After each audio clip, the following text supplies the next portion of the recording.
My name is Naomi Whitmore, and the morning my husband brought me breakfast to the office was the morning my life quietly split in two.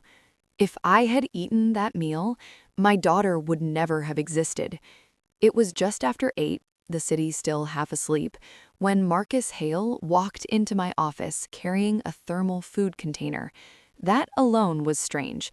In 3 years of marriage, my husband, the CEO of a billion-dollar company, had never once shown up unannounced with anything homemade. Not flowers, not coffee, certainly not breakfast. He smiled at me, a careful smile, the kind that looks warm until you stare at it too long. "Happy anniversary," he said. "3 years, I wanted to do something nice for you." The smell hit me the moment he set the container on my desk. Heavy, rich, too strong. My stomach twisted instantly. For weeks, I had been battling relentless morning sickness, the kind that turns even familiar scents into threats. Marcus did not know I was pregnant. No one did. I forced myself to stay calm, hands folded neatly, heart pounding far louder than my thoughts. He leaned closer, watching me, waiting. "Eat while it is hot," he said softly. "I made it myself." Something about the way he said it made the room feel smaller, tighter. In that moment, I did not feel loved. I felt observed. And somehow, without knowing why, I knew this was not a gift. It was a test. Before that morning, I thought I understood my life. I was Naomi Whitmore, Senior Operations Director at Hale Industries, and the woman standing quietly beside a powerful man. People often assumed I lived in luxury, but the truth was simpler. I worked long hours, wore the same neutral suits year after year, and believed stability was something you earned through patience. Marcus Hale and I had been married for 3 years. On paper, we were impressive. He was decisive, disciplined, admired by investors. I was organized, loyal, and efficient. Together, we looked unbreakable. But behind closed doors, something had shifted months earlier. Marcus had grown distant in small, deniable ways. Fewer conversations, longer silences, questions about finances that felt more like interrogations. He talked often about risk, about protecting assets, about how people became liabilities when emotions got involved. I told myself this was stress. CEOs carried weight most people never saw. What I did not tell him was that my body had changed. 3 months earlier, I had discovered I was pregnant. After years of being told it might never happen, I kept the secret, not out of manipulation, but caution. My nausea was constant, my energy vanished, and something deep inside me whispered that timing mattered. I wanted to wait for the right moment, a quiet dinner, a peaceful day. I did not know that peace was already gone. I did not know my husband was no longer thinking like a man building a family, but like one protecting a fortress, and I did not yet understand that in his world, even a child could be considered a threat. Her name was Leela Moore. She had joined the company just 3 months earlier as an executive assistant assigned to my floor. Young, polished, and carefully ambitious, Laya moved through the office with a confidence that felt rehearsed. She dressed sharply, spoke softly, and watched everything, especially Marcus. I noticed it in small moments, the way her posture changed when he entered a room, how her voice softened when she addressed him, how she laughed just a little too easily at things that were not funny. That morning, when Marcus stepped out of my office to take a call, Laya appeared in the doorway holding a stack of files. Her eyes flicked immediately to the food container on my desk. "That smells amazing," she said with a smile. "You are so lucky." My stomach rolled again. I knew I could not open that lid without being sick. I smiled back, calm on the surface, exhausted underneath. "I already ate earlier," I said. "I am completely full."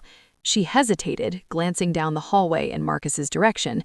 "It would be a shame to waste his effort," I added. "You have not had breakfast yet, have you?" Her face lit up. She did not ask twice. "Thank you, Naomi," she said, lifting the container with both hands as if it were something precious. "I will make sure it does not go to waste." As she left, I leaned back in my chair and exhaled slowly, relief washing through me. The nausea eased, my hands stopped shaking. I told myself it was nothing, just food, just another morning.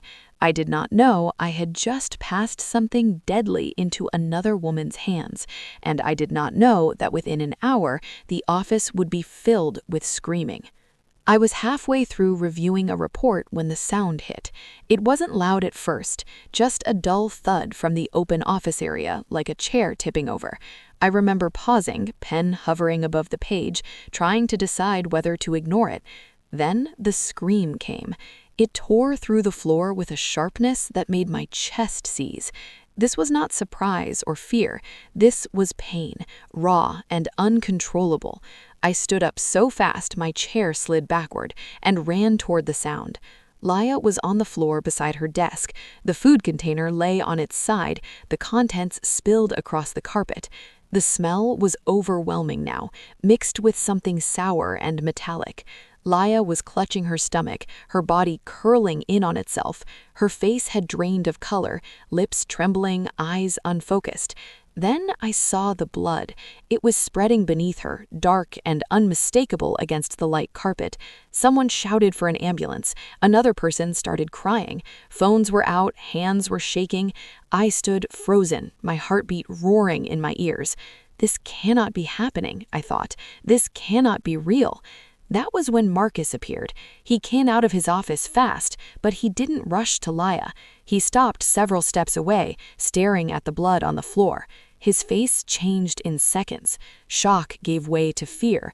Fear twisted into something far colder. His eyes lifted and locked onto me. There was no concern in them, no confusion, only anger and something else, disappointment. He strode toward me and grabbed my arm hard enough to hurt. His voice was low and shaking when he spoke. "What did you do?" he demanded. "Why her?" In that moment, everything inside me went cold. He wasn't asking why this happened. He was asking why it happened to her instead of me. The ambulance arrived within minutes, though time felt distorted, stretched thin by panic and disbelief. Laya was rushed out on a stretcher, her face contorted in pain, an oxygen mask pressed over her mouth. Marcus followed closely behind, not once looking back at me, not once asking if I was all right. At the hospital, the waiting room was cold and brightly lit, the kind of place where hope feels fragile. Marcus paced the floor like a trapped animal, running his hands through his hair, stopping only to glare at me as if I were an inconvenience he couldn't remove. When the doctor finally came out, the room went silent. He spoke carefully, choosing his words the way professionals do when the truth is heavy. That Laya had suffered acute poisoning, he said. She was stable now, but there had been severe internal bleeding. The cause was identified as misoprostol, administered in a dangerously high dose. I frowned. I had heard the name before, but never imagined spoken like this. The doctor continued, "It's a drug used to induce uterine contractions. In this case, it caused an immediate miscarriage." Marcus went pale. His mouth opened, but no sound came out. Then the final sentence landed. She was approximately 6 weeks pregnant. The air left my lungs. My legs felt weak, and I had to grip the back of a chair to steady myself. 6 weeks. Marcus sank into a seat, his face buried in his hands. But as I watched him, something felt wrong. His reaction wasn't grief. It was calculation collapsing under pressure. In that sterile room, the truth began to assemble itself piece by piece. Laya had been pregnant, the food had been poisoned, and somehow, impossibly, I was still standing, which meant I was never meant to be there. The questions did not stop once the doctor left. Police officers arrived and began asking how the food had been prepared, who had touched it, where it had been kept. I answered calmly, replaying the morning in my mind with painful clarity. I had opened the container once, I had not eaten, I had not added anything. Then I gave it to Laya. Marcus told a different story. He said he cooked everything himself. He said the food never left his sight until he placed it on my desk. He said I was alone with it for nearly an hour. As he spoke, I realized he thought he had built a perfect trap, but he missed one detail. The toxicology report came back quickly. The drug had been fully dissolved into the food, not sprinkled, not added later. It had been mixed thoroughly while the food was still hot. That meant the poison was there from the beginning. Marcus had prepared it that way. I looked at him then, really looked at him, and understood the truth with terrifying clarity. That breakfast was never meant for Laya. It was meant for me, for my body, for the child growing inside me that he didn't know about or perhaps suspected and feared. The nausea that saved me was not a weakness, it was a shield. Laya had not been targeted, she was collateral damage, and the man I had married had planned to erase his own child to protect his wealth. In that moment, I stopped feeling afraid. I started feeling focused. I did not confront Marcus again. I did not accuse him, cry, or demand explanations. Instead, I did what years of working in executive rooms had taught me to do. I watched. Listened. I remembered everything. I let him believe I was shaken and confused. I spoke less. I avoided his eyes. I allowed him to think fear had made me small. That illusion was useful. Within hours, I noticed how restless he became. He checked his phone constantly. He stepped out to take calls and lowered his voice whenever I came near. The man who once controlled every detail now moved like someone racing against time. That was when Rachel Kim stepped in. Rachel had been my assistant for years, long before my marriage. She knew my habits, my silences, and the way my voice changed when something was wrong. I asked her to quietly pull the security logs from the parking garage and internal cameras. Nothing obvious, nothing that would raise alarms. What she found mattered. Marcus's car had arrived at the building nearly an hour before he came up to my office with the food. Nearly 60 minutes unaccounted for. Too long for traffic, too long for coincidence. Then there was another clip, a man using the emergency stairwell carrying a black trash bag instead of using the regular disposal area. His face was partially hidden, but his posture was unmistakable. It was Marcus's personal aid. I stared at the screen, my hand resting instinctively on my stomach. People do not hide trash unless they are hiding guilt. And suddenly, the picture sharpened. This had never been a moment of impulse. It had been planned. Once I understood this was planned, I stopped looking at Marcus as my husband. I looked at him the way I would analyze any executive under suspicion. Rachel and I followed the trail that never lies. Money. At first, it looked ordinary. Reimbursements, consulting fees, representation expenses, the kind of vague categories companies use every day. But when we lined them up month by month, a pattern emerged. Large transfers, always the same amount, always routed through a small management firm I had never heard of. The company did not exist beyond paper. Its address was a rented mailbox, its phone number forwarded to a private line, and its registered agent was Marcus's personal aide. From there, the money flowed again, straight into rent payments for a luxury apartment across town. High-end building, private parking, concierge service, the kind of place no junior assistant could afford on a salary. That apartment belonged to LaToya. I sat back in my chair and closed my eyes. While Marcus lectured me about tightening expenses and protecting our future, he had been using company funds to build another woman a life. The dresses, the bags, the quiet confidence she wore like armor, none of it had been earned. It had been financed. I thought about how often people excuse betrayal by calling it emotional. This was not emotional. It was logistical. It was deliberate. It was documented. When someone hides money, they are not just hiding an affair. They are hiding intent, and intent always leads somewhere darker. By the time I opened my eyes again, my path was clear. I would not confront him at home. I would dismantle him where he felt most powerful, in the systems he believed belonged to him. There was only one question left. How did Marcus get the drug? Misoprostol was not something you picked up casually. It required access, knowledge, and someone willing to bend the rules. Rachel found the name first, Sophia Grant. She was a licensed pharmacist and a former classmate of Marcus's from years ago, back when ambition still looked like charm. They had dated briefly, long before he married me. I remembered her now, polished, intelligent, the kind of woman who never believed consequences applied to her. We arranged to meet in a quiet coffee shop, tucked away from the main streets, a place with cameras, low music, and no privacy illusions. Sophia arrived, confident, dressed carefully, sunglasses still on indoors. She smiled, as if this were a reunion. I did not waste time. I placed a printed, still image between us, a security frame showing her handing a small wrapped package to Marcus's aide in a back alley 2 days before the incident. Her smile collapsed. "You know what this is," I said calmly, "and you know what it cost."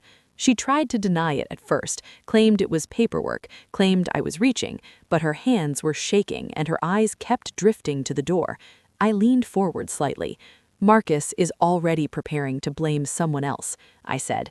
"If this comes out, he will not protect you. He will sacrifice you."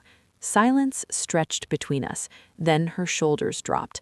She whispered, "He told me it was to end a pregnancy quietly. He said it was his wife's child."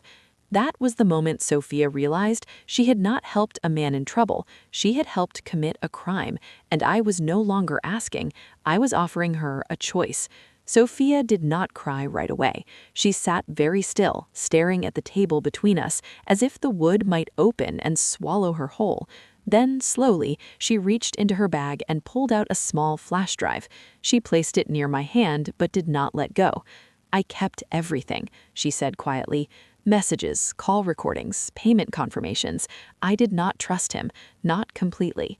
That admission told me more about Marcus than anything else. Later that night, alone in my office, I locked the door and inserted the drive into my computer. My hands were steady, but my chest felt tight, like I was bracing for impact. His voice filled the room, cold, controlled, familiar. "I want it to look natural," he said, "like a spontaneous miscarriage. No complications, no suspicion. The pregnancy is a problem I need gone." I stopped the recording for a long moment. I did not breathe. Then I placed my hand over my stomach, feeling the faintest movement beneath my palm. Life, real and fragile.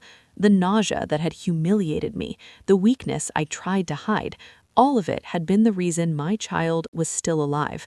That recording did not just expose my husband, it rewrote my understanding of love, marriage, and safety. From that moment on, this was no longer about betrayal, it was about survival, and I knew exactly where the truth needed to be heard.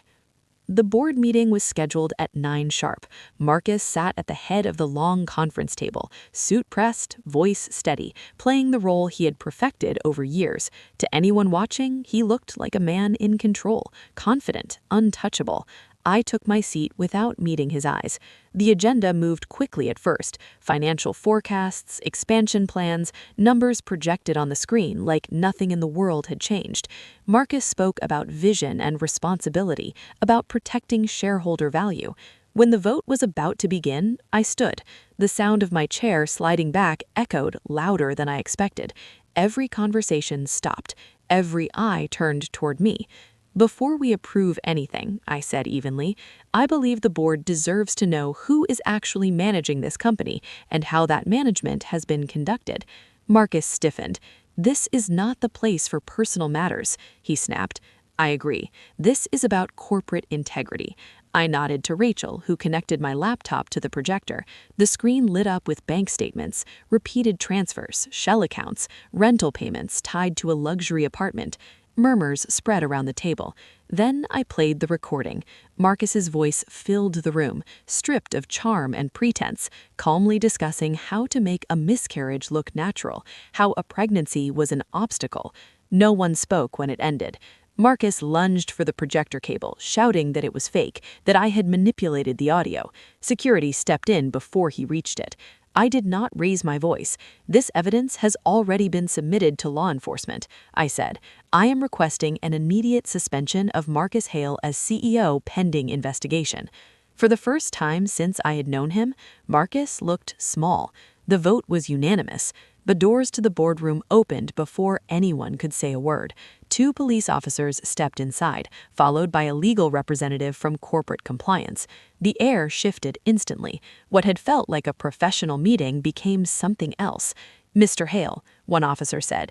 "You are required to come with us for questioning regarding attempted poisoning, misuse of controlled substances, and financial misconduct." For a moment, Marcus did not move. Then he laughed sharply, the sound thin and brittle. "This is a misunderstanding," he said. "My wife is emotional. She has always been emotional." No one responded. As the handcuffs clicked closed around his wrists, his composure finally shattered. He looked around the room, searching for an ally. His aide stood up abruptly. "I will cooperate," he blurted. "I followed orders. I have records, emails, everything." The betrayal was immediate and complete. Marcus twisted toward him, rage flashing across his face. But it was too late. Power drains quickly when fear enters the room. As they let him out, Marcus's eyes found mine. There was no apology there, no regret, only the realization that the woman he tried to silence had dismantled him in the place he loved most. I stayed seated until the doors closed. Only then did I allow myself to breathe. I visited Marcus 1 week later. The detention center smelled like metal and disinfectant, a place designed to strip people of the illusions they once lived by. When he was brought into the visiting room, I barely recognized him. His posture had collapsed. The confidence he wore like armor was gone. He sat across from me, hands trembling. "Naomi," he said softly, leaning toward the glass. "I made a mistake, a terrible one, but we can fix this. Think about what we had. Think about the child." I felt nothing. The word child sounded hollow coming from his mouth, as if it were just another strategy he hoped might still work. I slid the divorce papers through the slot beneath the glass. "Sign them." His eyes widened. "You would throw everything away? You would destroy our family." "You destroyed it," I replied calmly, "the day you decided my body and my child were problems to eliminate." He started crying then. Real tears, or maybe fear. It was hard to tell. "I do not want to lose everything," he whispered. I met his eyes for the last time. "You already lost it, Marcus. You just did not know when," I signed. The pen shook in his hand as if it carried the weight of every choice he had made. I stood up without looking back. That chapter of my life ended not with anger, but with clarity. 6 months later, I was back in the same hospital. The lights were just as bright, the hallways just as cold. But this time, I was not there to witness loss. I was there to bring life into the world. Labor was long and exhausting, the kind that forces you to confront every fear you thought you had already survived. As pain came in waves, my mind drifted back to that morning in my office, to the meal I never ate, to how close I had come to losing everything. Then I heard her cry, clear, strong, alive. The nurse placed my daughter on my chest, warm and trembling, and in that moment, the past finally loosened its grip on me. I named her Grace, not because life had been gentle, but because I had been spared. While I learned how to hold a newborn, the board finalized its decision. I was appointed interim CEO, tasked with stabilizing the company Marcus had nearly destroyed. I accepted without hesitation. Rebuilding came naturally to me. I had spent years holding broken systems together. This time, I was rebuilding with honesty, transparency, and no fear of the truth. As I held Grace close, I understood something clearly. Survival is not just about escaping harm. Sometimes it is about rising into the life you were almost denied. People often ask me how I knew something was wrong that morning. The truth is, I did not know. I felt it. There is a quiet voice inside us that speaks long before evidence appears. We are taught to ignore it, to be polite, to be reasonable, to not overreact. I almost did the same. What I learned is this: power does not turn people cruel. It reveals who they already are. When someone sees love, children, or loyalty as obstacles, believe them the first time. Marcus lost his freedom. He lost his reputation. He lost the empire he thought would protect him from consequence. I gained my life back. Grace will grow up knowing she was wanted, protected, and chosen. Not as leverage, not as a threat, but as a human being. If you are listening to this and something in your life feels off, do not wait for proof to respect your instincts. Distance yourself, protect yourself, ask the hard questions. Sometimes survival looks like silence. Sometimes it looks like walking away. And sometimes it looks like standing up in a room where you were never meant to speak. If this story resonated with you, take a moment to like the video, share it with someone who needs to hear it, and tell me in the comments where you are listening from. This is the art of revenge, not about hurting others, but about reclaiming your life.